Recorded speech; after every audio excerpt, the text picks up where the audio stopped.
రంగులు మారుతున్న మీడియా, నికార్సైన వార్త రంగు మారింది, రూపు మారింది, రుచి మారింది. ఒకప్పుడు ఇన్వెస్టిగేషన్ వార్తలని ఉండేవి. వ్యవస్థలో ఎక్కడ అవినీతి జరుగుతోందో ఆ వార్తలను వెలికి తీసి ధైర్యంగా ప్రచురించేవారు. కానీ ఇప్పుడు ఆ పరిస్థితి లేదు. ఏ ప్రభుత్వం అధికారంలోకి వస్తే వాళ్లకు బాకాలు కొట్టడం, భజన చేయడంతోనే సరిపోతోంది. ఇప్పుడు ఆ ఇన్వెస్టిగేషన్ న్యూస్ అనే మాటే కనిపించకుండా పోయింది. ఇదొక్కటే కాదు, పొలిటికల్ న్యూస్ అయితే టోటల్ గాడి తప్పిపోయింది. ఎందుకే పరిస్థితి ఉత్పన్నమైంది?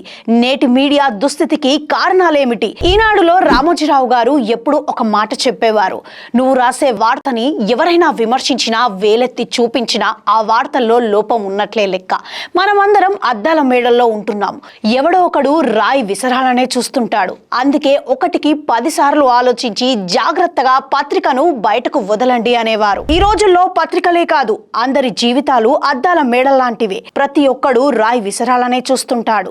ఎందుకంటే టీవీ మీడియా వచ్చిన తర్వాత వ్యవస్థల్లో లోపాల కన్నా వ్యక్తిగత జీవితాలు బయట పెట్టడం ఎక్కువైంది. ఇక సోషల్ మీడియా వచ్చిన తర్వాత వాళ్ళు ఊపిరి కూడా తీసుకోనివ్వడం లేదు.